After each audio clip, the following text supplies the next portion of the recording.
जिज्ञासु मित्रों, बहुत बहुत अभिनंदन है आप सभी का दिव्य सृजन में।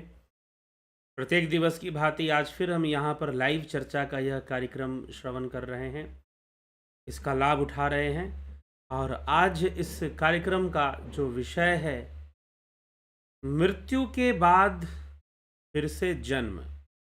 जी हाँ, जन्म के बाद मृत्यु निश्चित है, उसी प्रकार से मृत्यु के बाद फिर से जन्म भी निश्चित है। जन्म के बाद मृत्यु निश्चित है, तो मृत्यु के बाद फिर से जन्म भी निश्चित है। आज इसी विषय को हम समझने का प्रयास करेंगे। तो विषय क्या है, परिवेश क्या है, प्रसंग क्या है? वह यह है कि अर्जुन शोकग्रस्त हो गया है और भगवान श्री कृष्ण उसे शोक मुक्त करने में लगे हुए हैं। और शोक मुक्त करने की इस प्रक्रिया में प्रारंभ में जो वो बातें समझाते हैं, वो यही समझाते हैं कि हे अर्जुन, सबकी मृत्यु किसी न किसी विधि निश्चित ही है, इसीलिए हमें इस विषय पर शोक नहीं करना चाहिए। वैसे भी जो ज्ञानी जन हैं वह शोक नहीं करते हैं। असोच्यान अनवसोचस्त्वं प्रज्ञावादांश भाषसे गतासूनश्च न अनुशोचन्ति पंडिता। कि जो चले गए और जो नहीं गए, उन सब के लिए जो ज्ञानी जन हैं वो कभी भी शोक नहीं करते, कभी भी विलाप नहीं करते। इसलिए हे अर्जुन, तू बातें तो ज्ञानियों जैसी करता है, लेकिन फिर भी शोक करता है, यह तुझे शोभा नहीं दे रहा है। इसीलिए तू समझ कि मरने वाला कौन, मारने वाला कौन? यह शरीर ही है जो मृत्यु को प्राप्त होता है, लेकिन इस शरीर में जो शरीरी है, शरीरी और शरीर, देह और देही, इसी का भेद भगवान श्री कृष्ण यहां पर बता रहे हैं। यद्यपि उस देही की व्याख्या, शरीरी की व्याख्या आत्मा के रूप में की जाती है, लेकिन श्रीमद् भगवद गीता के श्लोकों में शरीरी शब्द का ही प्रयोग है, देही शब्द का ही प्रयोग है। और शरीरी शब्द का अर्थ होगा शरीर को धारण करने वाला। यह जो देही है उसका निश्चय ही विनाश नहीं होता, वह निश्चय ही नष्ट नहीं होता। इसीलिए तुझे शोक नहीं करना चाहिए, तुझे शोकग्रस्त नहीं होना चाहिए।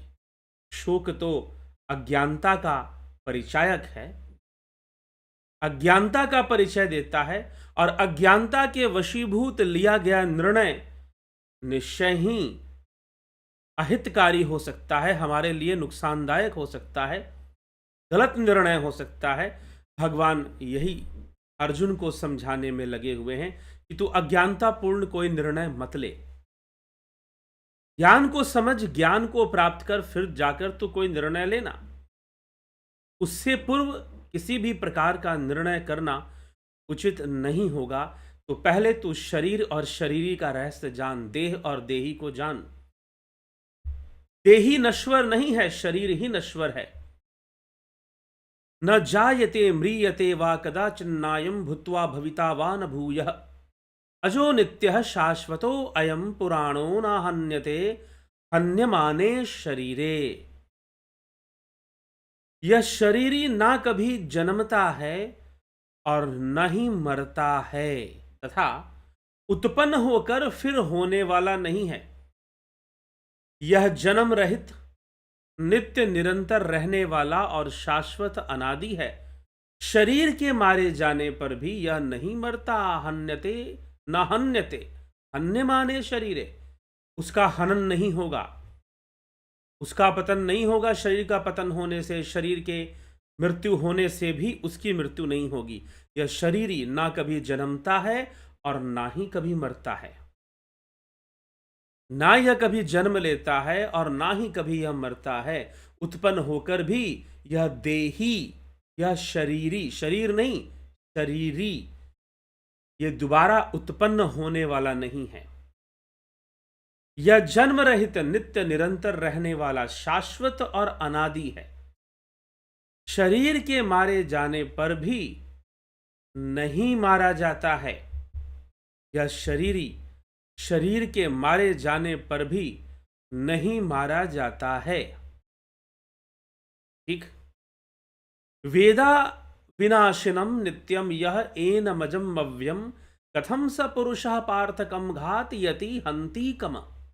हे प्रथानंदन, हे अर्जुन, जो मनुष्य इस शरीर को अविनाशी, इस शरीरी को अविनाशी, नित्य, जन्म रहित, अव्यय जानता है, जो मनुष्य शरीर को नहीं, इस शरीरी को, इस देही को, जो आत्मा रूप में जाना जाता है, इसको जो अविनाशी जानता है, जन्म रहित जानता है, वह कैसे किसी को मारेगा और कैसे किसी से मरवाएगा?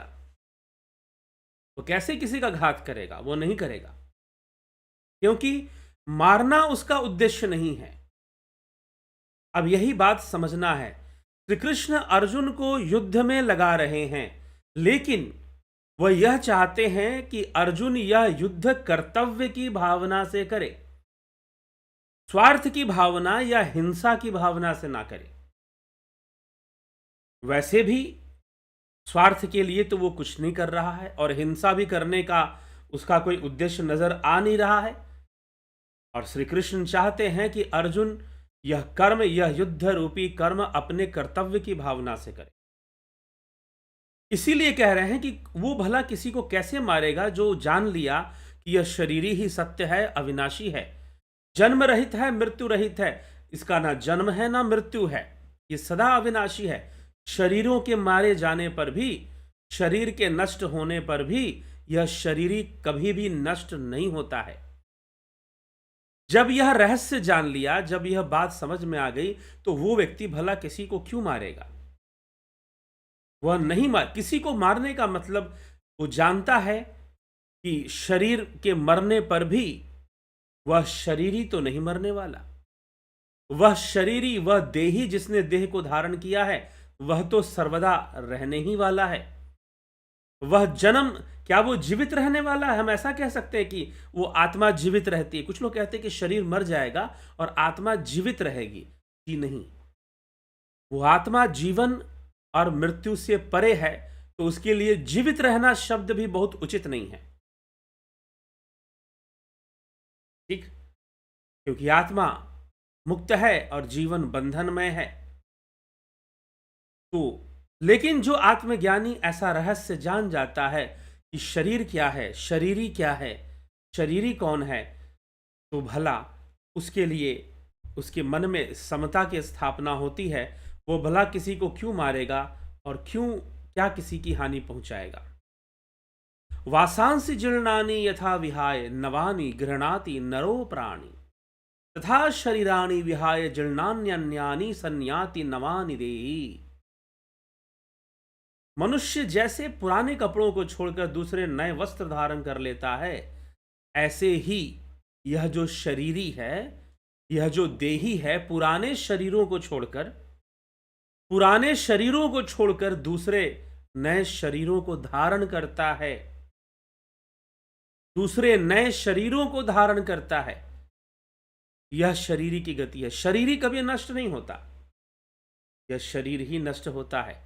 और जैसे कि एक वस्त्र को त्याग कर दूसरा नूतन वस्त्र धारण करना, वैसे ही यह जीवात्मा पुराने देह का छोड़कर नूतन देह को धारण करती है। यह इसकी गति होती है।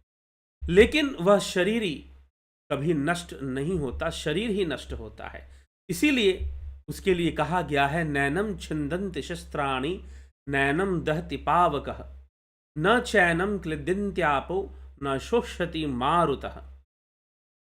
शस्त्र इस शरीर को काट नहीं सकते, अग्नि इस देही को, देह नहीं देही को, शरीर नहीं शरीरी को, अग्नि इस शरीरी को जला नहीं सकती, जल इस शरीरी को गीला नहीं कर सकता, और वायु इस शरीरी को सुखा नहीं सकता। यह सब तो इंद्रिय विषय है। इसीलिए वह इंद्रियातीत शरीरी, वह आत्मा इंद्रियों से परे। अच्छेदो अयम आद्यो अयम क्लेदो शोष्य एव च नित्यः सर्वगतः स्थाणुरचलो अयम सनातनः। यह शरीरी काटा नहीं जा सकता, अछेद्यो। यह जलाया नहीं जा सकता, अदाह्यो। और यह सुखाया भी नहीं जा सकता है, अयम क्लेद्यो अशोष्यो एवच। यह नित्य रहने वाला, सब में परिपूर्ण, अचल, स्थिर स्वभाव वाला अनादि तत्व है। अनादि तत्व है। अव्यक्तो अयम चिंतयो अयम विकार्यो अयम उच्यते तस्मादेवं विदित्वैनं नानुशोचितुमर्हसि।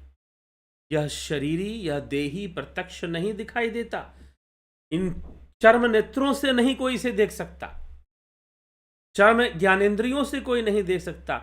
यह शरीरी प्रत्यक्ष नहीं दिखता है, यह चिंतन का विषय भी नहीं है, beyond thought, beyond senses and beyond thoughts.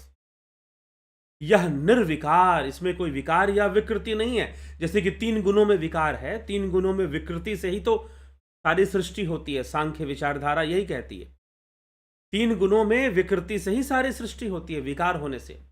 तो यह अविकार्य है, अर्थात त्रिगुणातीत है। उच्यते तस्मात् एनम एवं विदित्वा अनुशोचितुम रहसी, अनिशोचितुम नरहसी। ऐसा जानकर शोक नहीं करना चाहिए। इस देही को ऐसा जानकर इस देही के प्रति शोक नहीं करना चाहिए, ऐसा उपदेश दिया गया है, ऐसा तथ्य समझाने का प्रयास किया गया है। अथम चैनम नित्य जातम नित्यम वा मन्यसे मृतम तथापि त्वं महाबाहो चैवम नैवम शोचितुमर्हसि। हे महाबाहो, अगर इस देही को नित्य पैदा होने वाला, अब एक दूसरा परिप्रेक्ष्य भी रख रहे हैं भगवान श्री कृष्ण।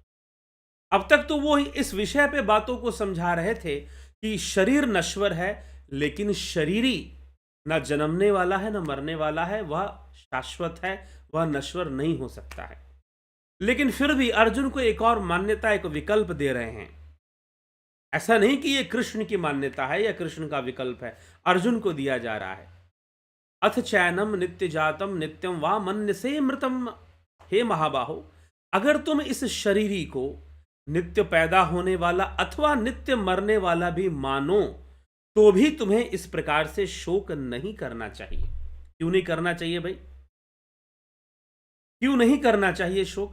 अगर तुम मानो कि ये शरीर के साथ ये शरीरी भी मर जाता है, ऐसा अगर तुम मान लो, तो फिर भी शोक नहीं करना चाहिए, क्योंकि जातस्य ही ध्रुवो मृत्युर्ध्रुवम जन्म मृतस्य च तस्माद परिहार्ये अर्थे न तुम शोचितुमर्हसि।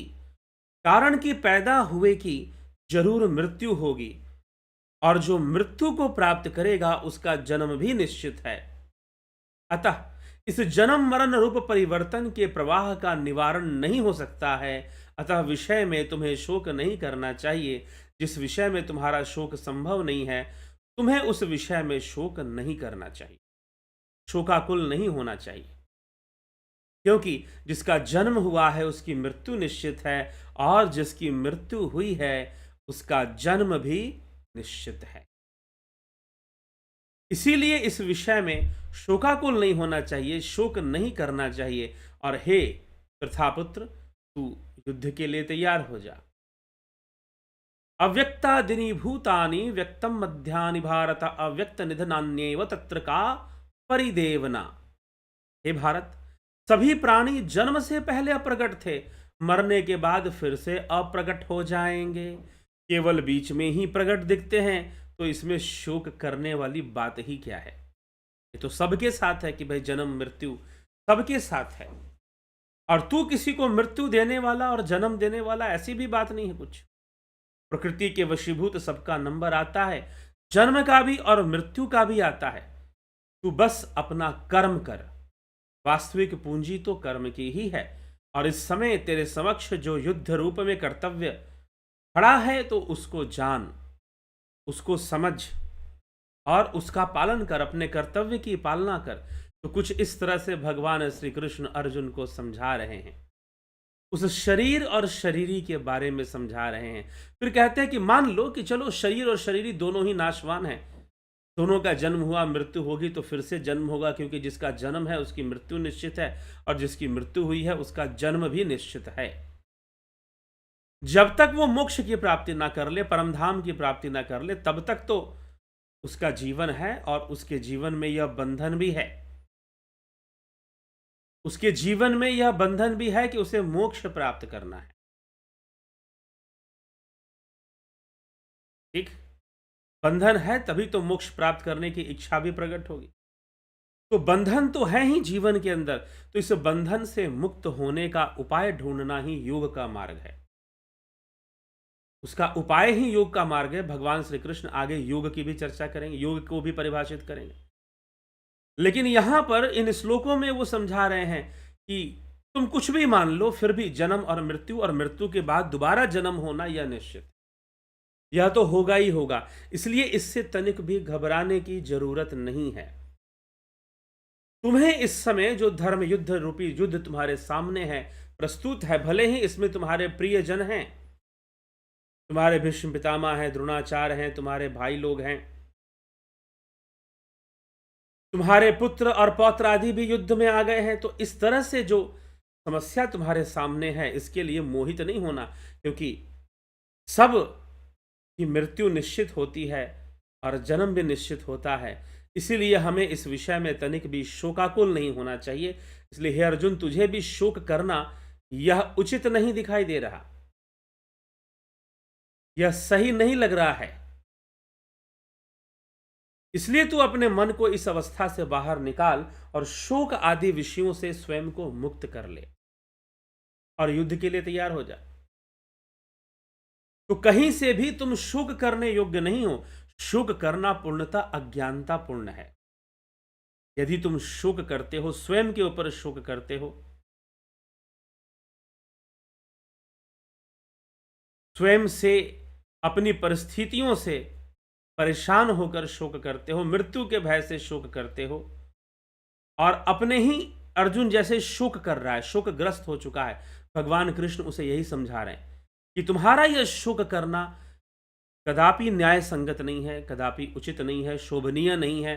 और तुम्हें जानना चाहिए कि कौन मरता है और कौन नहीं मरता है। शरीर ही नहीं मरता, शरीर मरता है। लेकिन तुम अगर इन्हें मरता हुआ, जन्म लेता हुआ मान भी लो, तो भी शोक नहीं करना चाहिए, क्योंकि जिसका जन्म हुआ है उसकी मृत्यु तो निश्चित है, वो तो कभी ना कभी तो मरेगा ही मरेगा। और दूसरा, जिसकी मृत्यु हो गई है, कर्म संस्कारों के वशीभूत, उसका अन्य योनियों में जन्म भी निश्चित है। हाँ, शुभ कर्मों के वशीभूत, योग रूपी कर्म के वशीभूत, वह दोबारा निश्चय ही योग को प्राप्त कर अपना कल्याण करता है।